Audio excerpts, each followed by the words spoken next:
Hey everybody, welcome back to Video Game SO. Today I got an interesting and exciting episode, guys, this evening, because we're going to be answering a very popular question today that I get a lot, and that is, what is MiSTer FPGA? Because if you don't own one and you watch the videos, maybe you're thinking about getting into the ecosystem, and recently I see a lot of comments saying that MiSTer FPGA is a ripoff, like somebody made you take your wallet out and buy it.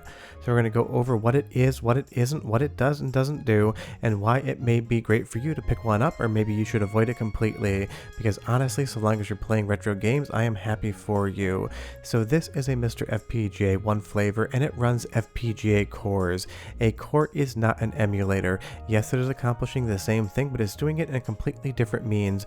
FPGA replication of hardware is different than a software emulator, and sure, they're both great, but honestly, we're trying to get as close to real hardware as we possibly can. This is a PlayStation 1. You can obviously identify it. It plays PlayStation 1 games. So what does a MiSTer FPGA do to be a PlayStation 1? It's replicated hardware in logic gates.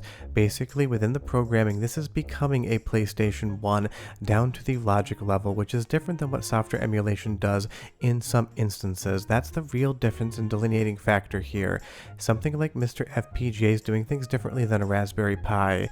Parallel functionality for 1, all of the code's executed in parallel versus sequential. For 2, it's very much like real hardware in that functionality. It's trying to replicate the original feel. So it's basically replicated hardware, or a simulacrum, a little bit deep there on the philosophical standpoint, but that's what it is doing. Now, Raspberry Pi is software emulation that is accomplishing the same goal, but in a completely different means. This is going to be using sequential functions. Every single step is going to happen one after the other. This is different, but it is still great. So if you think that I'm trying to advocate for one platform or the other, that is not true at all. We're just here to talk today about what FPGA truly is. It's field programmable gate array.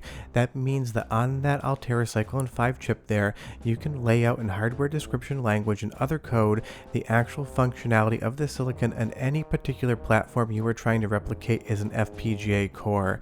If done correctly, it basically becomes the console, arcade board, or computer that it's trying to replicate. Now, not every single core gets to this one-to-one.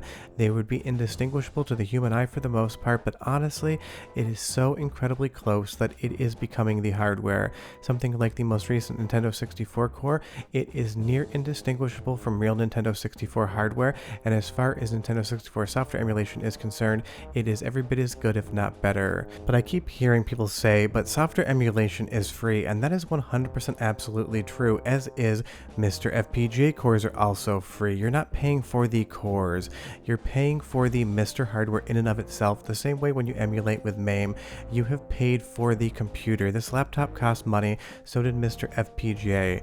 You are buying hardware here.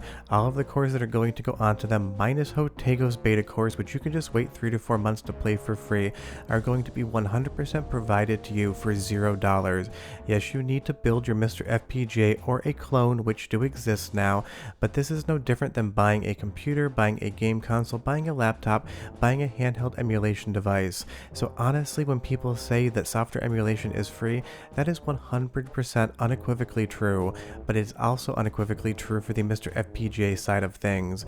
But where MiSTer FPGA truly shines is it is a platform and ecosystem built for one function and one function only: to replicate hardware, PC, handheld, and console, arcade as well, and reproduce it. It gives you unlimited options, and it is purpose built just for this functionality. So yes, your laptop, your studio PC, whatever you use can use software emulation, and that is awesome. You should be using it. I use it all the time, but it doesn't do the same thing as MiSTer FPGA in the same way.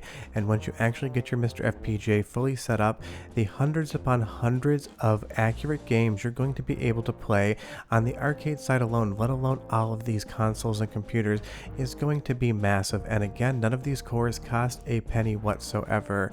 But there's definitely more than one solution out there, obviously.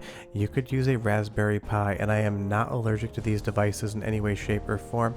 I'm just showing you the 3 that I could find quickly out of my office on camera, but I probably have like 7 different Raspberry Pis sitting around. They will also emulate games, obviously. You can emulate every single platform that MiSTer FPGA has on a Raspberry Pi 5. You don't even need the 8GB model. I've not even opened it up yet.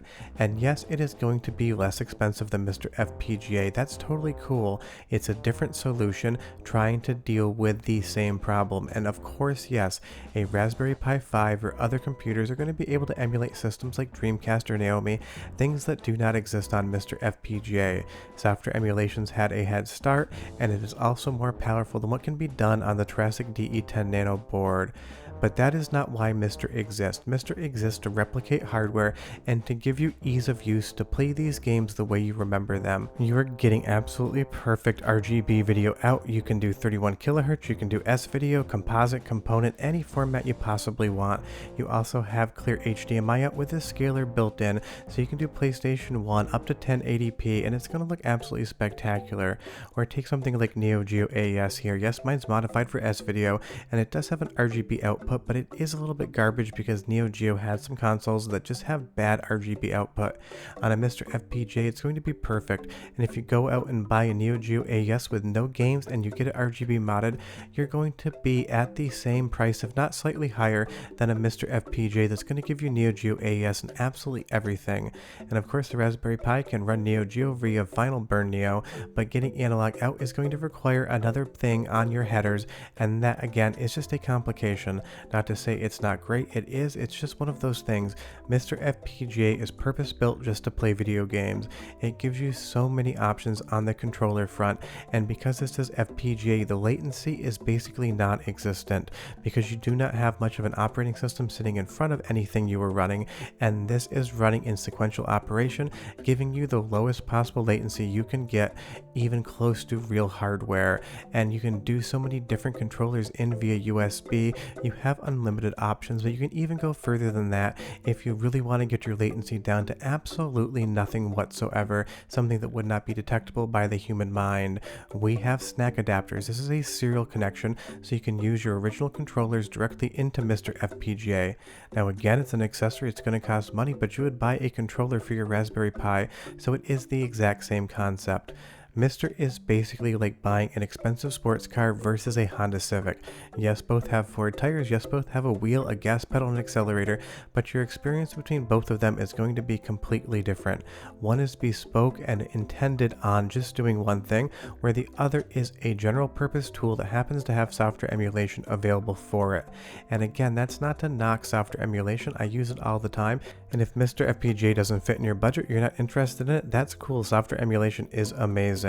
But take something like Nintendo 64 here. You can't get RGB video out without a mod. You can't get HDMI video out without a mod.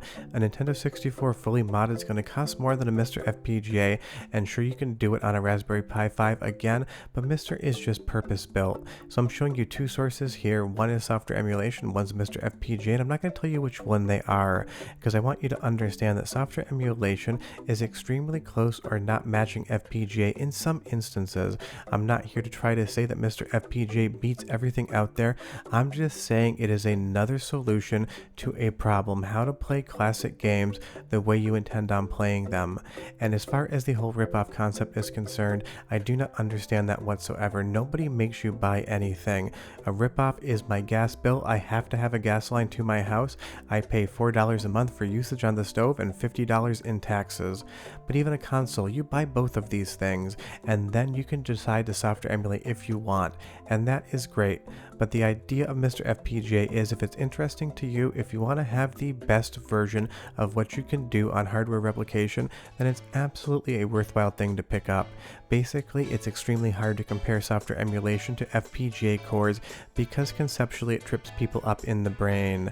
FPGA replication is getting as close to humanly possible to replicating the original console, and for some people that's all that matters, that's what's important, that's what they want want to invest their money and ecosystem in. So if you're thinking about getting a MiSTer FPGA versus software emulation, you need to decide to yourself what is important. If the lowest possible latency and the highest possible accuracy are what you're looking for, then FPGA is an awesome solution. If you're enjoying software emulation, you have a nice PC, and you can't really figure out why you'd want to use MiSTer FPGA, then it's totally probably not for you, and that is fine as well. I'm just happy that all of these options exist on the market so people can play retro games they know, love, remember, and enjoy them the way they want. But if you're trying to get analog video out, a modern laptop or PC is a disaster. Definitely go MiSTer.